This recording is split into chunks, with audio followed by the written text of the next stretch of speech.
तेजस्वी दोहराएंगे अपनी गलती। नमस्कार, आप देख रहे हैं प्रेस बिहार और मैं हूं आपके साथ आनंदमयी। बिहार विधानसभा चुनाव को लेकर हर दल जोर तोड़ के नीति पर कदम डाल चुकी है। यह रणनीति जहां एनडीए घटक दल में खुलकर सामने आ रही है, तो वहीं इस रणनीति पर महागठबंधन भी कदम डाले हुए। बिहार की सियासत में एक वक्त ऐसा भी आया जब यह लगा कि अब राष्ट्रीय जनता दल अपना अस्तित्व खो दे, लेकिन राष्ट्रीय जनता दल ने बिहार के दो धुरंधर के सामने न केवल खुद को खड़ा किया बल्कि उनको चुनौतियां भी दी। अब खुलकर नीतीश कुमार की पार्टी को कमजोर होते हुए देखा जा सकता है, लेकिन हाँ, सियासी हलकों में अब यह चर्चा भी अवश्य हो चली है कि नीतीश कुमार बिहार में सीधे नहीं बनेंगे, इसकी तो गारंटी है। लेकिन अब की बार महागठबंधन कितना एनडीए पर भारी पड़ेगा, यह भी सवाल है। इस बार के चुनाव में नीतीश कुमार भी बीजेपी के साथ है और उपेंद्र कुशवाहा और जीतन राम मांझी भी बीजेपी के साथ है। ऐसे में यह सवाल गहराता जा रहा है कि इस बार के चुनाव में क्या राजद और कांग्रेस इस जीत के लिए बराबर की जिम्मेदारी उठाएगी। राजद एक ऐसी पार्टी रही है जो सत्ता तक पहुंचकर बिल्कुल ही करीब जाकर सत्ता प्राप्ति के मौके को चूक जाने का सदमा झेला है। क्या इस बार भी राष्ट्रीय जनता दल इस सदमा को झेलेगी या पिछली बार की तरह इस बार भी राष्ट्रीय जनता दल इतिहास रचेगी? ये तमाम परिस्थितियां निर्भर करती है महागठबंधन की रणनीति पर। लेकिन कांग्रेस का मिजाज ही बिहार में बदला हुआ है। इस बार कांग्रेस और राजद के बीच आसान राह नजर नहीं आ रही। बिहार की राजनीति में तेजस्वी यादव तेजी से उभरते हुए नेता हैं। उनके इस युवा कार्ड को कम करने के लिए बिहार में हर राजनीतिक दल आगे आ रही है और सबसे पहले तो कांग्रेस ही आगे आ रही है। मुकेश सहनी भी सत्ता की कुर्सी चाहते हैं और कांग्रेस ने भी दो उप मुख्यमंत्री की डिमांड पहले ही रखी है। कांग्रेस अब बिहार में यह भी कहते हुए नजर आ रही है कि बिना कांग्रेस को साथ लिए राष्ट्रीय जनता दल बीजेपी को टक्कर नहीं दे सकती। लेकिन पिछले कई चुनावों में कांग्रेस को साथ लेकर भी कोई फायदा नहीं हुआ, बल्कि एक रणनीतिक गलती और एक दबाव के तौर पर ही देखा जाता है। पिछले चुनाव में भले ही गठबंधन में एनडीए की सरकार बन गई थी, लेकिन प्रशंसाओं का पूरा मैदान तेजस्वी यादव जीत कर ले गए थे। बिहार में भाजपा को एक मजबूत विपक्ष के तौर पर भी राष्ट्रीय जनता दल ही चुनौती दे रही है। राज्य की सत्ता पर 1.5 दशक से काबिज नीतीश कुमार के जनता दल यूनाइटेड और भारतीय जनता पार्टी के सामने सबसे बड़े दल के रूप में आरजेडी को जगह दिलाना कोई आसान काम नहीं था। या उन परिस्थितियों में जब राजद के सर्वेसर्वा लालू यादव जेल में थे और परिवारवाद से लेकर जंगल राज तक के ढेर सारे आरोपों से राष्ट्रीय जनता दल घिरी हुई थी। तेजस्वी यादव की प्रशंसा मन ही मन तो उनके विपक्षी भी करते हैं।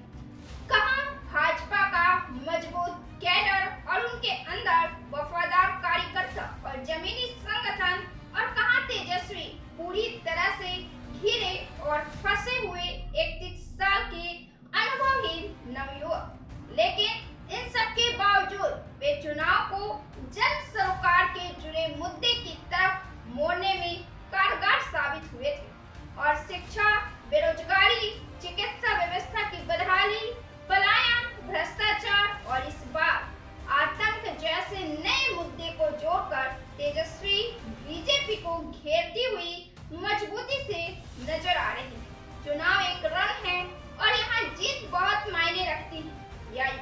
यह वह समय होता है जब विरोधी के तीखे प्रहार झेलने होते, व्यक्तिगत टिप्पणी तक का चोट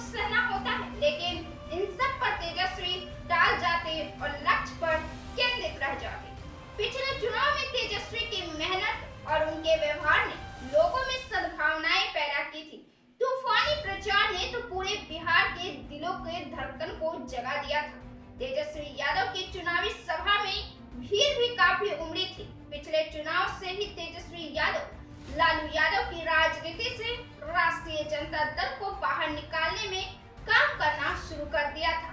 वे मुस्लिम यादव जनाधार से व्यापकता की तरफ मुड़ गए थे। इस बार वे इन मुद्दे पर काफी जोर दे रहे हैं और इससे भी खास अहम वे जिन मुद्दों पर ध्यान दे रहे हैं वे जंगल राज की वापसी जैसा खौफ पैदा करने वाले प्रचार का पूरी प्रखरता के साथ प्रतिकार। वे इसे बयानों से नहीं बल्कि अपनी समुदाय में व्यवहार में हर लोगों को उतारने की अपील कर रहे हैं ताकि राष्ट्रीय जनता दल की सरकार बने। पिछले चुनाव में या यूं भी बिहार में जंगल राज की वापसी जैसा खौफ पैदा करने वाले प्रचार की पूरी प्रखरता के साथ प्रतिकार करने और इन भावनाओं को जनमानस से मिटाने के बाद ही तेजस्वी के लिए सत्ता में जाने की राह खुलेगी। इस बार भी नीतीश और बीजेपी साथ है और संभव है कि एनडीए एक बार फिर से बिहार में जीत का जश्न मनाए। लेकिन तेजस्वी यादव बिहार में दूर की रणनीति पर काम कर रहे हैं। वे बिहार की राजनीति में अपनी पार्टी को आगे बढ़ाने को तैयार दिख रहे हैं और उन्हें मजबूत पिलर के तौर पर स्थापित करने की कवायद में जुटे हुए हैं। बिहार की राजनीति में लेफ्ट के संबंध राजद के साथ अच्छे रहे हैं, लेकिन राजद और कांग्रेस के संबंध में खतरे की घंटी बजती रही है। न केवल इस बार के चुनाव में यह तेज कयास हो चले हैं कि कांग्रेस राजद से अलग स्टैंड लेकर चुनाव लड़ेगी, बल्कि पिछले चुनाव में भी राजद इस दबाव से 2-4 हाथ की थी। न केवल इस बार के चुनाव में यह तेज कयास हो चले हैं कि कांग्रेस राजद से अलग स्टैंड लेकर चुनाव लड़ेगी, बल्कि पिछले चुनाव में राजद को इस दबाव से 2-4 हाथ करनी पड़ी थी। कांग्रेस और राजद के संबंध में पिछले बार के चुनाव में ही दरार की दरकार शुरू हो चुकी थी। पिछले चुनाव में तेजस्वी की बहादुरी का जहां प्रशंसा पूरे बिहार में हो रहा था, उनकी मेहनत का, उनके हिम्मत का, वही कुछ खामियां और चूकों पर भी चर्चाओं का बाजार गर्म था। तेजस्वी से कुछ ऐसी चूकें भी हुई हैं जो महागठबंधन को सत्ता तक पहुंचने में बाधक साबित हुई। खासकर कांग्रेस के दबाव में आकर उसे 70 सीटों पर उम्मीदवारी देने के लिए राजी हो जाना उनकी सबसे बड़ी चूक मानी जा रही थी। इस बाबत आरजेडी ने दबे छिपे अंदाज में ही सही अपनी जो व्यवस्था जाहिर की वो यह कि कांग्रेस मनसाही संख्या में सीटें नहीं दिए जाने की स्थिति में महागठबंधन से अलग हो जाने तक का संकेत देने लगी थी। इतना ही नहीं, जेडीयू अध्यक्ष नीतीश कुमार से भी कांग्रेस के संपर्क सूत्र बन जाने और चुनाव के परिणाम के बाद समीकरण बदलने तक की चर्चा सरेआम होने लगी थी। दूसरी वजह यह भी रही थी कि जीतन राम मांझी, उपेंद्र कुशवाहा, मुकेश सहनी जैसी जुड़ी पार्टियों को महागठबंधन से जोड़े रखना जब संभव नजर नहीं रहा, तब कांग्रेस को किसी भी सूरत में साथ रखना तेजस्वी की व्यवस्था बन गई। ऐसा नहीं होता तो मुस्लिम मतों में कुछ विभाजन और स्वर्ण मतों की उम्मीद घट जाने की आशंकाएं थी।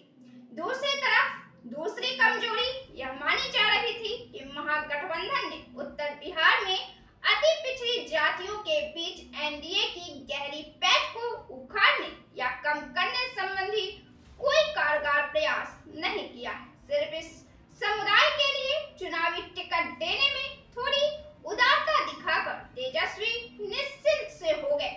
उधर सीमांचल में उम्मीदवार चयन को लेकर राजद पर कई सवाल उठे थे और वहां मुस्लिम समाज में इस नाराजगी का फायदा असदुद्दीन ओवैसी ने भरपूर उठाया था। दूसरी बात ये भी कि जंगल राज की वापसी जैसा खौफ पैदा करने वाले प्रचार का पूरी प्रखरता के साथ प्रतिकार करने में तेजस्वी कामयाब नहीं हो सके। तो इस वीडियो में इतना ही। फिर हम मिलते हैं ऐसे ही पॉलिटिकल खबरों के साथ अगले वीडियो में। तब तक के लिए सब्सक्राइब जरूर से करें।